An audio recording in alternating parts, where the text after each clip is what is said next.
बिस्मिल्लाहिर्रहमानिर्रहीम। अस्सलाम वालेकुम।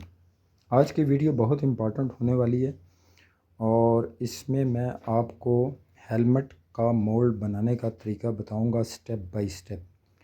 फाइबर ग्लास में हेलमेट कैसे बनाया जाता है।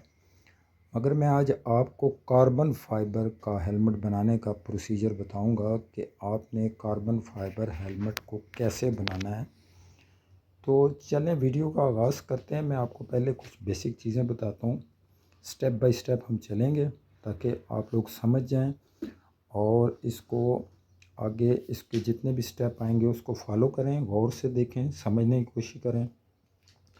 तो इसके लिए जो बेसिक रिक्वायरमेंट होती है, आपको जो सबसे पहली चीज़ चाहिए वो आपको हेलमेट चाहिए। तो हेलमेट आप कोई भी ले सकते हैं, किसी किस्म का भी ले सकते हैं, इसमें कोई ऐसी बात नहीं। ये आपने एज ए पैटर्न यूज़ करना है, यानी कि आपने एज ए पैटर्न इसको यूज़ करना है। इसके ऊपर से आपने मोल्ड बनाना है। तो मोल्ड कैसे बनाना है, उसकी जो बेसिक रिक्वायरमेंट्स हैं वो क्या क्या चीज़ें आपको ज़रूरत पड़ेंगी। सबसे पहले तो हेलमेट है, नंबर 2 ये चीज़ें मैंने पूरी एक लिस्ट बनाई है, इसमें लिखा हुआ है। इसको सबसे पहले हम ये करेंगे कि इसकी जितनी भी एसेसरीज़ हैं, हार्डवेयर्स हैं, सील्स हैं, ये जितनी भी चीज़ें हैं इसको हम रिमूव कर लेंगे। हर चीज़ को हम बिल्कुल क्लियर कर देंगे। इसके स्क्रू कोई चीज़ भी इसमें हमने रहने नहीं देनी। उसके बाद एक केमिकल होता है एसीटोन। ये आमतौर पे क्लीनिंग सॉल्वेंट है जो आमतौर पे चीज़ों को साफ़ करने के लिए फाइबर ग्लास की इंडस्ट्री में बहुत ज़्यादा इसका इस्तेमाल है। नॉर्मल तो लोग नहीं इसे इस्तेमाल करते, मगर आपने जब भी कोई फाइबर ग्लास के रिलेटेड काम करना है तो आपने इसे यूज़ करना है। इस केमिकल से सबसे पहले आप इसकी सतह पे लगाएंगे। उसके बाद ये होगा कि ये जितना भी इसका कलर है, ये स्टिकर्स वगैरह जो हैं, ये बिल्कुल साफ़ हो जाएंगे और ये अपनी असली कंडीशन में हेलमेट आ जाएगा। उसके बाद आपने ये करना है कि इसके ऊपर किसी कपड़े से, अच्छे से कपड़े से आपने इसकी सफाई करनी है। सैंड पेपर आपने ले लेना है P320 का, ये मैंने लिखा हुआ है। इससे आपने इसकी सफाई करनी है और उसके बाद आपने जिस वक्त अच्छे तरीके से इसकी क्लीनिंग हो जाएगी, फिर आपने इसके ऊपर प्राइमर लगाना है। प्राइमर से फिर आपने सफाई करनी है। प्राइमर आपने अप्लाइड कर देना है इसके ऊपर, क्योंकि जैसे गाड़ियों में आपने देखा पेंट करते हैं तो वो सबसे पहले प्राइमर इस्तेमाल करते हैं उसकी सतह के ऊपर। उसके बाद दूसरे प्रोसेस शुरू होते हैं, पेंट होते हैं मुख्तलिफ लेयर्स में, मुख्तलिफ स्प्रे होते हैं। तो उसके बाद आपने प्राइमर लगाना है।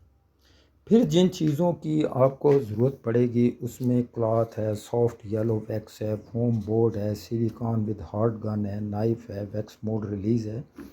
ये मैं आगे वीडियो स्टार्ट करने से पहले आपको सब चीज़ों के बारे में बताता हूँ ताकि आप मेंटली तौर पे इसको समझ सकें और आप वीडियो मेरी देख के आप अंडरस्टैंड हो सकें।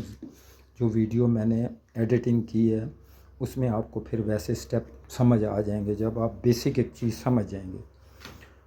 तो चलें वीडियो का आगाज़ करते हैं। मैं आपको वीडियो दिखाता हूँ, मेरे साथ वीडियो में शामिल रहें। और ये मेरी पार्ट 1 वीडियो होगी। सेकंड में फिर आपको मैं बताऊँगा कि उसमें से मोल्ड के अंदर से हमने प्रोडक्ट को रिलीज़ कैसे करना है, निकालना कैसे है, वो वैक्यूम सिस्टम है उसके बारे में भी मैं आपको बेसिक थोड़ा सा बताऊँगा कि वैक्यूम सिस्टम एक्चुअली होता क्या है। तो हम स्टार्ट करते हैं अपनी वीडियो को। चलें जी, तो दोबारा वेलकम। ये मैं अब आपको इस हेलमेट के बारे में बताऊंगा कि सबसे पहले आपने क्या करना है। सबसे पहले हम इस हेलमेट की सतह के ऊपर एसीटोन लगाएंगे और कपड़े से हम उसे रब करेंगे। उससे ये होगा कि इसका जो ओरिजिनल पेंट है वो उतर जाएगा, रिमूव हो जाएगा। उसके बाद हम सैंड पेपर P320 से इसकी और सफाई करेंगे, क्लीन करेंगे। कोई चीज़ उस पर, कोई पेंट, कोई निशान रह ना जाए उसके कॉर्नर, उसके एजेस पे। और ये अमल हम बार बार 2-3 दफ़ा करेंगे एसीटोन लगाने का। इसके बारे में मैं आपको बता चुका हूँ शुरू में कि एसीटोन एक क्लीनिंग सॉल्वेंट है। और इसकी जब अच्छी सी सफाई हो जाएगी उसके बाद हम इसकी सतह के ऊपर प्राइमर स्प्रे करेंगे गन के साथ। आप छोटी सी गन बाज़ार से ले सकते हैं, आपको ये मिल जाएगी पेंट की दुकानों से। उसके बाद देखें मैंने इसके ऊपर प्राइमर लगा दिया है। अब इसकी सतह के ऊपर सैंड पेपर से इसलिए रगड़ाई की जा रही है कि ये सतह हमवार हो जाए। और इसके ऊपर भी P320 सैंड पेपर यूज़ किया जा रहा है। इसको बहुत अच्छी तरीके से आपने इसके ऊपर सैंड पेपर लगाने के बाद सफाई कर लेनी है। अब ये हमारा हेलमेट ऑलमोस्ट सफाई हो चुका है। अब इसके बाद जो हमने दूसरा प्रोसेस है वो मैं आपको बताता हूँ क्या करना है। आपने बिल्कुल गौर से सारे स्टेप को फॉलो करना है। एक सॉफ्ट येलो वैक्स ये फेलर होता है। ये आम तौर पे जहाँ पे आपने हार्डवेयर, शुरू में मैंने बताया था आपने इसके हार्डवेयर खोल लेने हैं, नट बोल्ट स्क्रू, वहाँ पे इसकी आपने फिलिंग करनी है। वो इसलिए कि इसमें इपॉक्सी रेज़न ना चला जाए अंदर। आपने कोई एरिया ऐसा नहीं छोड़ना जहाँ पे आपने उसे बंद ना करना हो। आपने हर एरिया की सीलिंग कर देनी है इस केमिकल से।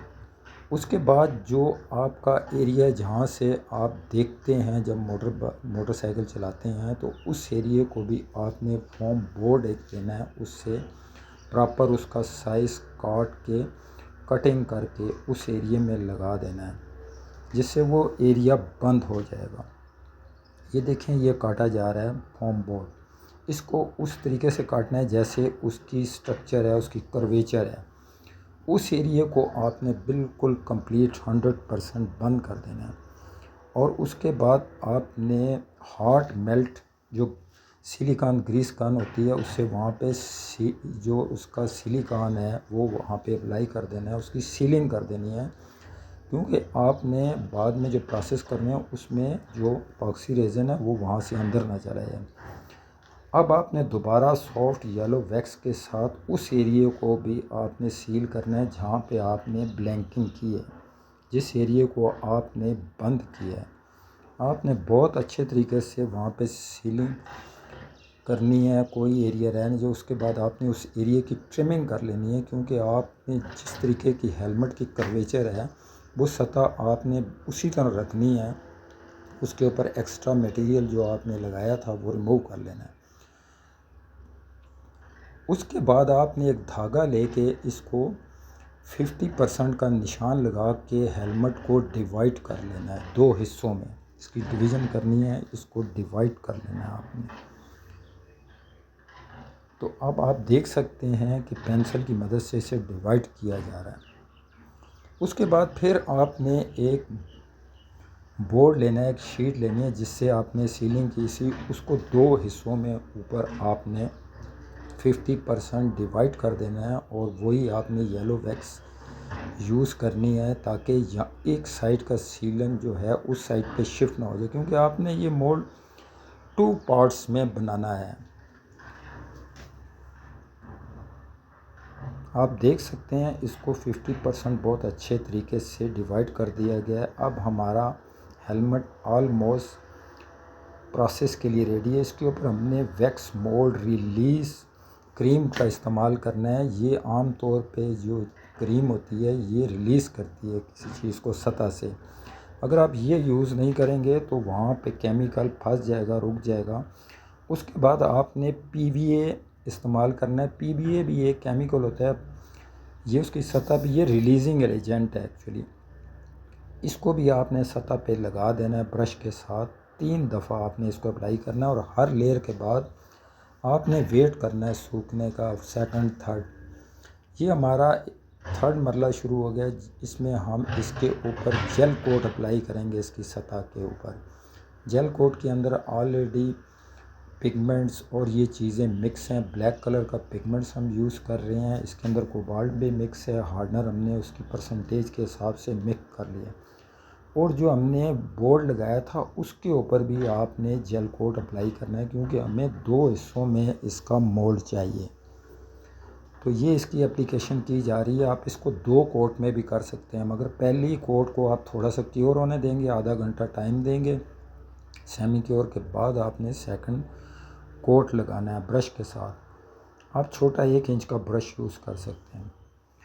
अब इसके बाद चॉप्ड फाइबर ग्लास मैट को कटिंग करके आपने उसके ऊपर थोड़ा थोड़ा प्रेस करके चिपका देना है, क्योंकि ऑलरेडी वो सेमी क्योर है जेल कोट। और नीचे से देख रहे हैं कि कटिंग की जा रही है ताकि वो अपनी सतह पे बैठ जाए। अब मतलब शुरू होगा रेज़न का, पॉलिएस्टर रेज़न थोड़ा सा आपने किसी छोटे से बाउल में मिक्स कर लेना है और उसकी सतह पे आपने लगाना है। इससे ये होगा कि मैट आपका अपनी सतह पे बैठ जाएगा। आपने पूरे मैट को, फाइबर को वेट करना है, कोई जगह आपकी ड्राई रह ना जाए। आपने अच्छे तरीके से तसल्ली के साथ उस जगह लगाना है और रोलर से आपने उसे प्रेस करके उसके अंदर से आपने ट्रैप एयर को बाहर निकालना है। तो ये देखें, इसके बाद जो एरिया रह गया था, ड्राई था, उसको दोबारा रेज़न लगाया कि अब ये सेकंड लेयर हम उसकी फाइबर मैट की लगा रहे हैं। और उसके लिए दोबारा रेज़न को आप छोटे से बॉल में बना लें, उसमें हार्डनर वगैरह डाल के उसके बाद दोबारा अप्लाई करना है। दोनों साइड पे आपने ये प्रोसेस करना है, यानी कि 50% जो आपने दो हिस्सों में डिवाइड किया था, दोनों साइड पे आप ये अमल करेंगे। और उसके बाद दोबारा आपने एक और फाइबर ग्लास क्लॉथ की लेयर इसके ऊपर लगा देनी है। उसके ऊपर भी आपने इसी तरह पॉलीएस्टर रेज़न लगाना है। इसकी आपने 4 लेयर्स लगानी है, यानी कि आपने लेमिनेशन 4 लेयरों को करना है, 1 बाय 1, स्टेप बाय स्टेप। क्योंकि आप मोल्ड बना रहे हैं, मोल्ड आपका मजबूत और स्ट्रांग होना चाहिए।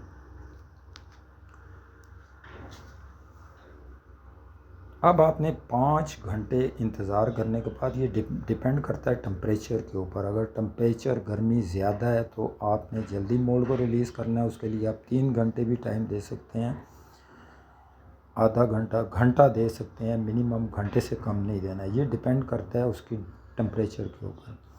अब आपने जो इसका जो आप बना रहे हैं मोल्ड, उसको आपने जो बोर्ड है उसको आपने सेपरेट कर लेना है। अब इसको हम हर चीज़ को, जो हमने ऑलरेडी जिसकी फिलिंग एरिया की थी, उसको हर चीज़ को आपने रिमूव कर लेना है। उसके बाद आपने जो 50% है उसके ऊपर आपने दोबारा सफाई करके वैक्स को अप्लाई करना है। वैक्स मोल्ड रिलीज़ जो क्रीम थी उसको अप्लाई करना है। और इसी तरह आपने पीवीए लगाना है। पीवीए भी एक रिलीजिंग एजेंट है जो आपके प्रोडक्ट को बाद में रिलीज़ करता है।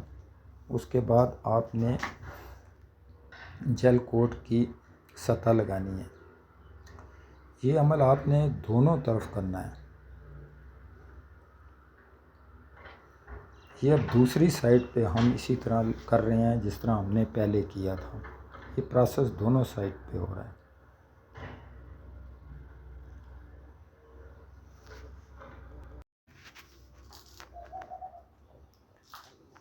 तो ये अब इसके ऊपर दोबारा रेज़न के साथ एप्लीकेशन की जा रही है और इसके ऊपर अब ये दूसरी लेयर फाइबर क्लॉथ की आपने इसी तरह लगानी है जिस तरह पहली साइड पे आपने किया था। इसकी भी आपने तकरीबन 4 लेयर फाइबर ग्लास की लगानी है। अब ये ऑलमोस्ट हमारी दोनों साइड कंप्लीट हो चुकी हैं। इसको आपने टैप करके चेक करना है, उसकी साउंड से पता चलेगा कि ये ड्राई हो चुका है।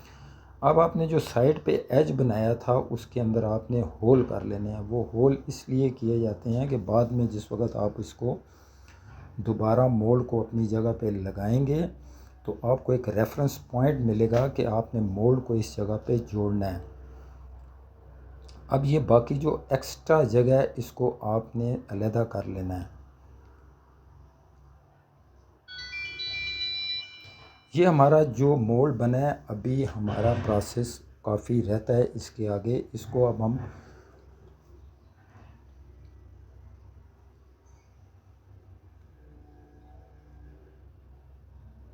खोलने की कोशिश कर रहे हैं। देखें, हमारा मोल्ड अब खुल चुका है और इसमें से हमारा जो पैटर्न है उसको हम रिलीज़ कर लेंगे। थोड़ा सा टैप करेंगे हैमर के साथ। इसके लिए आपने रबर हैमर इस्तेमाल करना है, दूसरा हैमर नहीं यूज़ करना।